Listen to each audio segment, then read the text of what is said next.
또 그 많은 환난을 겪어야만 하나님의 나라에 들어갈 수 있다는 그런 제목의 말씀입니다. 우리는 믿음으로 하나님 나라에 들어간다고 배웠습니다. 또 그렇게 믿고 있습니다. 로마서 1장 17절에서도 우리는 믿음으로 구원을 얻는다고 말합니다. 믿는 자가 의인이며 의인은 오직 믿음으로 말미암아 살아야 하고 또 그렇게 살게 됩니다. 이는 불변의 법칙입니다. 믿음이 아니면 결코 구원을 얻을 수가 없고 천국에 들어갈 수가 없습니다. 그것은 우리의 행위로 가는 것도 아니요 우리의 공로로 가는 것도 아닙니다. 내가 마음으로 믿어 의에 이르고 입으로 시인하여 구원에 이르느니라 하고 할 때에도 믿음의 작용이 절대적입니다. 우리 동영이가 천국에 들어가려면 예수님을 믿어야 됩니다. 믿지 않으면 결코 하나님의 나라에 들어갈 수가 없습니다. 믿음으로 우리는 성령을 받고 믿음으로 우리는 중생하여 우리 주님 안으로 들어가서 서로 연합하게 됩니다. 믿음으로 우리가 주님과 하나가 되지요. 자, 그런데 오늘 본문은 우리가 하나님의 나라에 들어가려면 많은 환난을 겪어야 한다고 말씀을 합니다. 영어 성경에는 많은 환난으로 말미암아 우리가 하나님 나라에 들어가야 한다라고 그렇게 표현합니다. 원어 성경에도 그렇고 영어 성경에도 그렇고 머스트가 포함돼요. 원어 성경에는 머스트라고 표현되는 they가 이렇게 들어가 있고, 그래서 반드시 틀림없이 환난을 겪어야 된다. 예외가 없이 반드시 겪어야 된다라는 것을 이 머스트를 통해서 말하고 있습니다. 예외가 있을 수 없다는 것이죠. 그래서 천국에 들어가는 사람은 반드시 이 환난의 과정을 겪어야 한다라는 것을 말하고 있습니다. 인생이 제일 싫어하고 회피하고 싶은 게 무엇입니까? 바로 고난과 환난이지 않습니까? 우리는 환난을 당하는 사람을 가까이 안 하고 싶어 해요. 그들이 환난을 겪고 난 뒤에 생겨난 그 성공의 영웅담을 좋아하지만은 환난 중에 있는 그 사람을 우리는 꺼려합니다. 가까이 하고 싶지를 않아요. 주변에 환난을 당하는 사람이 있으면 겉으로 걱정을 하고 불쌍히 여기는 것 같지만은 속으로는 회피하고 싶고 거리를 두고 싶은 마음이 생기는 것은 인지상정이 아닐까요? 대부분의 사람이 그렇습니다. 부모님이 병에 걸렸는데 그 병환 중에 있는 그 기간이 굉장히 오래 걸려요. 그래서 생긴 말이 무슨 말이냐? 김병의 호자가 없다. 김병의 호자가 없다. 그 질퍽질퍽한 삶의 비참한 여정을 걷고 싶은 사람이 어디에 있겠습니까? 좀 벗어나고 싶고 좀 자유롭게 살고 싶고 편안하게 살고 싶고 안정적인 그런 토대 위에서 살고 싶은 게 모든 사람들이 다 추구하는 그런 열망이고 욕망이지 않겠습니까? 네, 아이러니컬하게도 로마 가톨릭에서는 구원을 위해서 고행을 강조해 왔습니다. 그래서 그들에게 환난은 공로가 됩니다. 환난으로 얻어진 공로와 믿음으로 구원을 얻는다고 보았습니다. 그들은 이러한 말씀을 통해서 사람은 고난을 겪어야 하고 고통을 체득하고서 구원을 얻는다고 보았지요. 자력 구원입니다. 행함이라는 조건과 고통이라고 하는 조건이 공로를 만들어낸다고 보았습니다. 그래서 그들은 의도적으로 일부러라도 고행을 감행했습니다.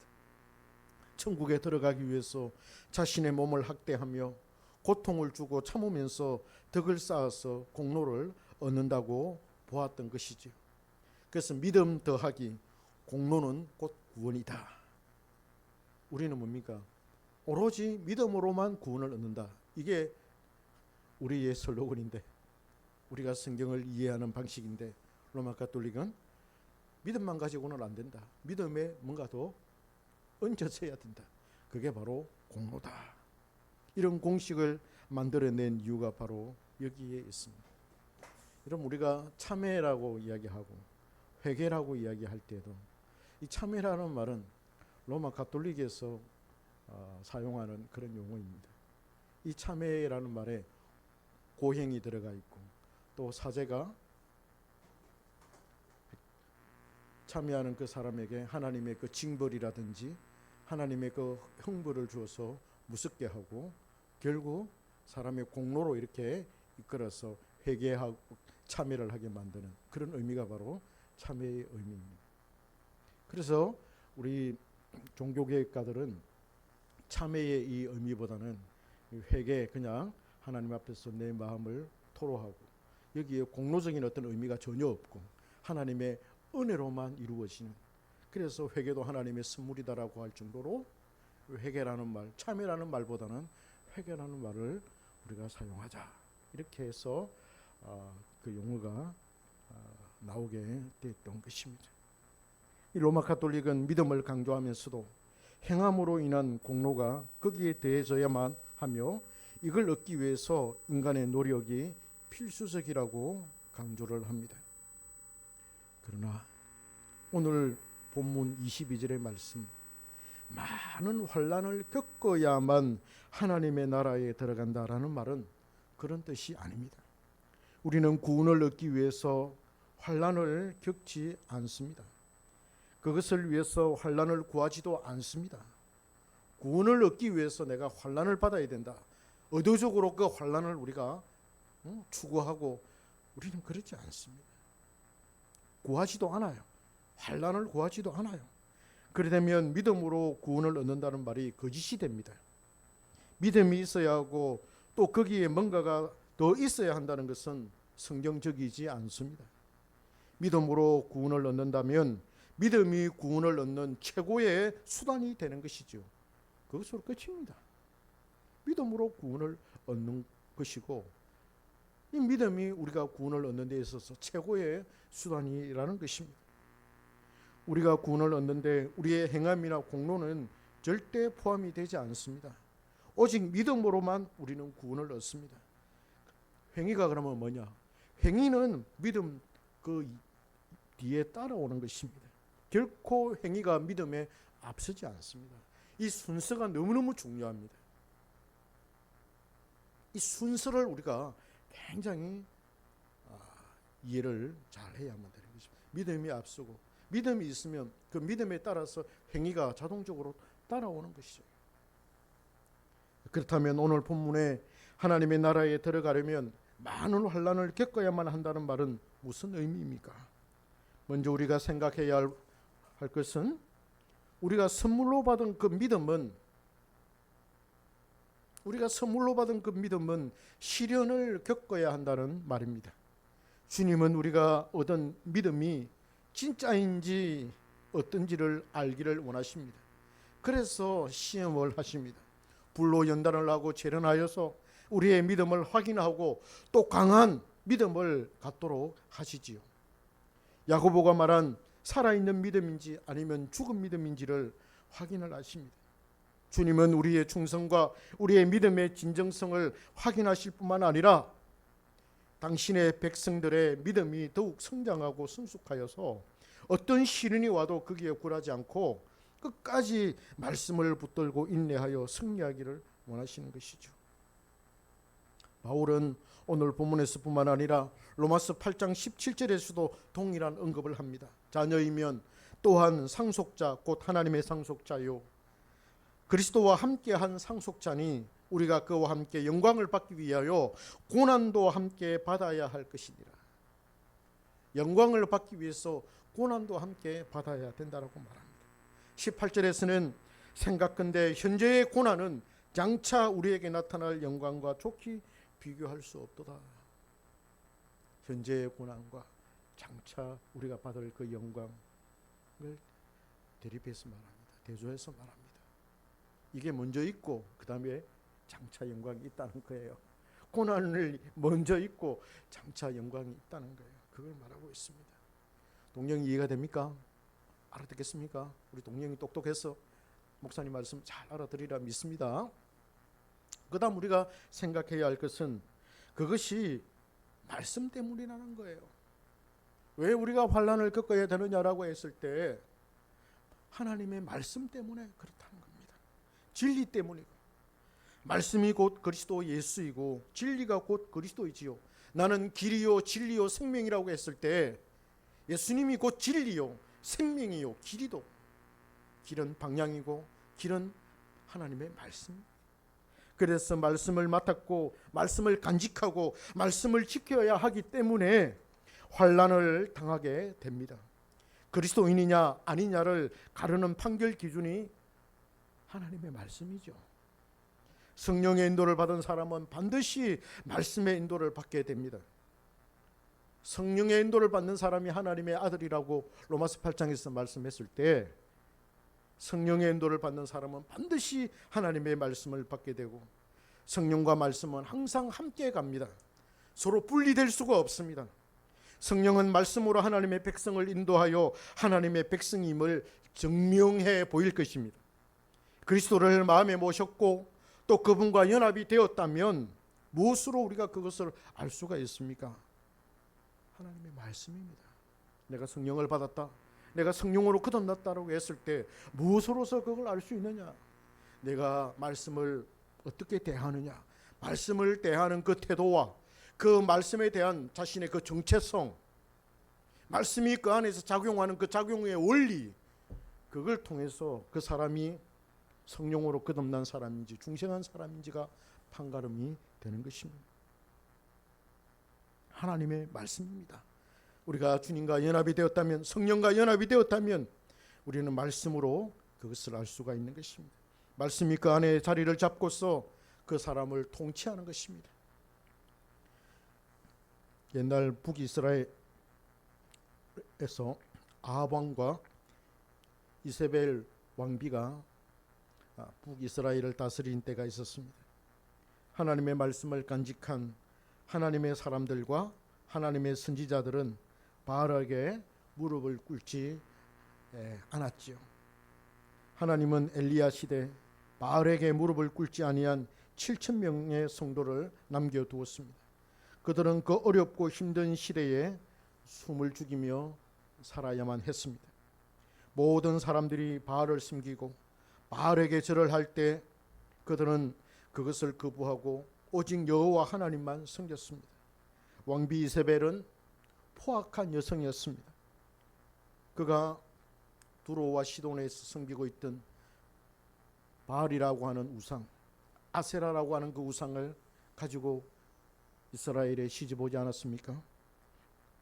자기가 남편하고 이렇게 의논을 해가지고 그 북이스라엘에 하나님의 신앙을, 여호와 하나님의 신앙을 몰아내고 바알과 선지자를 숨기는 그 신앙으로 가득 차게 만든 장본인이 바로 이세벨이었습니다.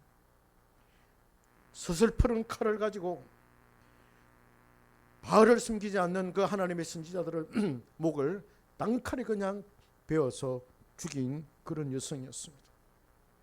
온 이스라엘이 자신이 가지고 온 우상 바알을 섬기게 하였고 바알과 아세라 선지자들에게만 월급을 주어서 국가에서 주는 그 녹을 먹게 하였습니다. 그 우상을 반대하면 목을 쳤습니다. 그 당시 활동하던 오바다라고 하는 사람이 있었는데 이 사람은 왕궁에서 일을 하였고 또 아합 왕에게 이렇게 협조하는 그런 사람이었습니다. 이 오바다라는 사람은 여호와 하나님을 두려워하는 사람이었고 경외하는 사람이었습니다.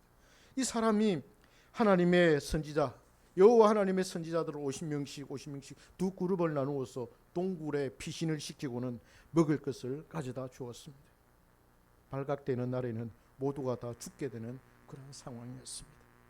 그들은 죽음을 무릅쓰고서 하나님의 말씀을 지켜냈고 신앙의 지조를 지켰습니다. 그 위험한 상황 가운데서도 끝까지 하나님의 말씀을 붙들고 바알에게 절을 하지 않고 우상 숭배하지 않고 그들의 신앙을 지켜냈다는 거예요. 신앙을 지켜냈다는 것은 하나님의 말씀을 지켜냈다는 거예요. 할렐루야. 요한계시록 20장에 보면 하나님의 말씀 때문에 목배임을 당하고 또 짐승과 그의 우상에게 경배하지 아니하고 그들의 이마와 손에 그 짐승의 표를 받지 아니한 자들이 있다고 말을 합니다. 그들은 그 표를 받지 않고 오히려 말씀과 함께 환난을 견뎌냈습니다. 그들은 심판자이신 우리 주님과 함께 왕노릇한다고 요한계시록 20장에서는 말씀을 합니다. 그들은 하나님의 말씀 때문에 모진 고통을 당했습니다. 오늘 본문에 바울은 유대인들에 의해서 죽도록 맞고 거의 죽은 상태로 성 밖으로 내던져졌습니다. 내쳐졌습니다.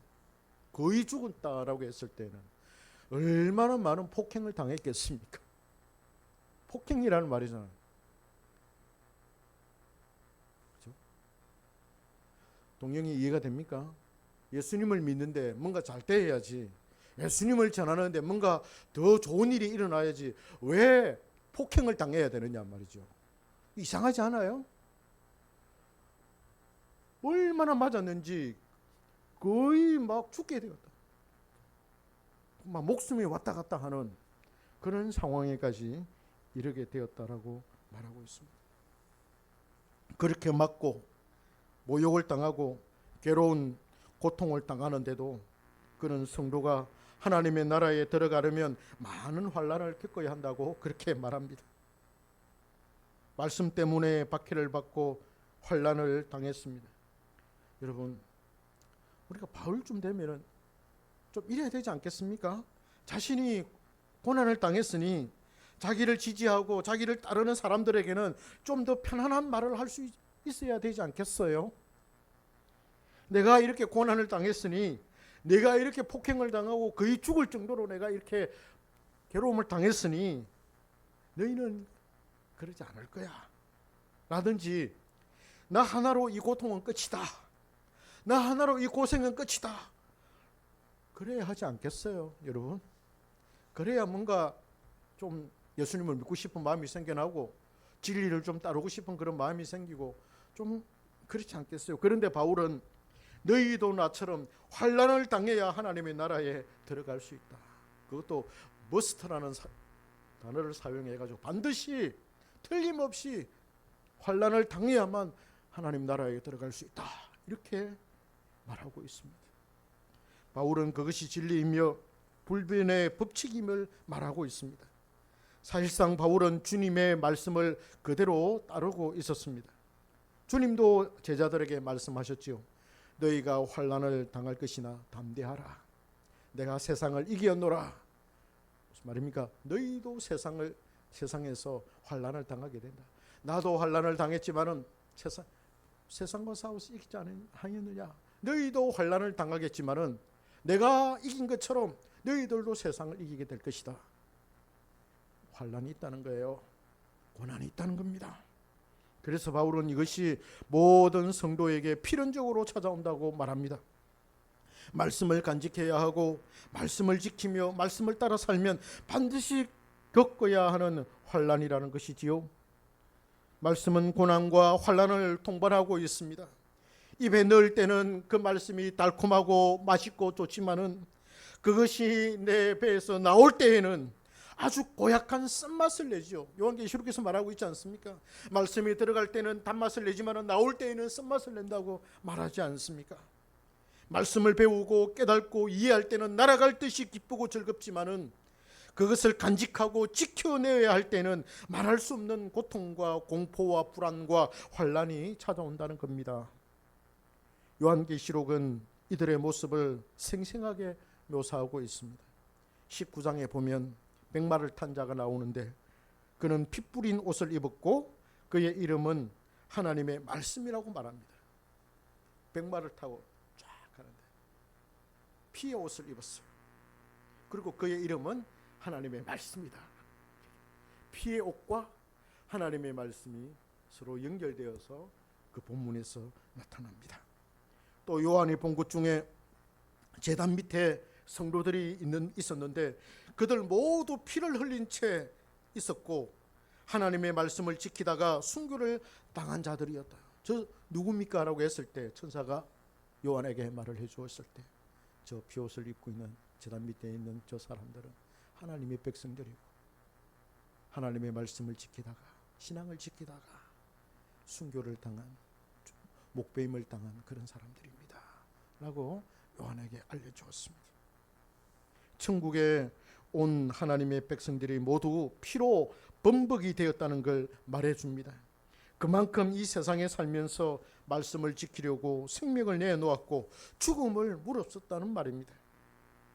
저는 성경의 이러한 말씀들이 그 시대에만 국한된 것이라고 여기지 않습니다. 이 사실은 과거에도 나타났고 마지막 때에도 심하게 나타나게 될 것입니다. 그러나 이 사실은 현재 오늘날에도 계속되고 있습니다. 한국이 잘 산다고 하지만 한국에도 이런 일들이 일어나고 있습니다. 하나님의 말씀을 사랑하는 성도들은 당연히 환난을 받게 된다는 뜻입니다. 그들은 현재에도 그렇게 환난을 받고 있다는 그런 말이기도 합니다. 그들은 세상의 깨를 따르지 않고 세상의 삶의 방식이나 세상의 욕망을 추구하지 않습니다. 그러니 때로는 가난할 수도 있습니다. 좀 극단적인 얘기지만은 직장에서 쫓겨날 수도 있습니다. 하나님의 말씀을 선택해야 하고 진리를 따르는 데 있어서 직장 생활이 걸림돌이 된다면 그는 과감하게 직장을 버릴 수 있습니다. 집사님 그럴 수 있습니까? 하나님의 말씀을 지키는 데 있어서 걸림돌이 된다면, 직장이 걸림돌이 된다면 과감하게 부서뜨릴 수 있습니까? 대단합니다. 좀 근데 소리는 좀 작네요. 쉽게 잘 나오지 않죠, 그죠? 그렇지만은 아멘 하십시오. 하나님의 영광을 위하는 그 갈림길에서 이것이냐 저것이냐를 놓고 선택해야 한다면 그는 하나님의 진리와 하나님의 영광을 선택할 것입니다. 이 사람이 하나님의 백성이죠. 우리가 보기에 이 선택은 매우 멋지고 충성되고 아름답습니다. 야, 내가 하나님의 말씀을 위해서, 내가 하나님의 영광을 위해서 하나님 말씀과 반대되고 배척되는 내가 직장을 버리고 내가 호련히 내가 허를 딴 신호로 내가 나왔어. 얼마나 멋있어. 스스로에게도 스스로가 생각할 때도 대견스럽게 느껴지고 사람들도 볼 때 교회 오면 야, 저 사람 참 대단한 사람이고 대단한 믿음이야. 그렇게 칭찬하지요. 그리고 우리에게 본이 될 만하지요. 그렇지 않습니까? 그러나 그 선택에는 반드시 대가가 따라옵니다. 그는 자신의 선택으로 세상에서 당하는 모든 물리적인 상황에 놓이게 되고 거기에서 오는 압박과 염려와 걱정과 비참과 불명예와 공고함과 가난과 싸워야 합니다. 가난한 현실과 마주하며 싸워야 합니다. 내가 진리를 선택했으니 하나님께서 나를 귀하게 보시고 나에게 엄청난 복을 부어주실 거야 라고 생각하면 크나큰 오산입니다. 그렇지 않습니다. 하나님은 그 대가를 반드시 치르게 하십니다. 그러니 오늘날 진리를 따르는 사람이 적고 좁은 문 좁은 길로 가는 사람이 적은 것입니다. 이것이 큰 명예를 얻고 사람들이 알아주고 사람들이 갈채를 보내고 노후가 보장이 되고 먹고 사는데 아무런 지장이 없다면 너도 나도 이 길을 걷지 않겠습니까? 너도 나도 할 것 없이 이 좁은 길, 좁은 문을 가려고 발버둥 치지 않겠습니까? 그러나 그 길은 그렇지 않습니다. 노후가 보장되지 않습니다. 사람들이 알아주지 않습니다. 박수치지 않고 대신에 야유를 보내고 손가락질합니다. 그런 수치를 무릅쓰고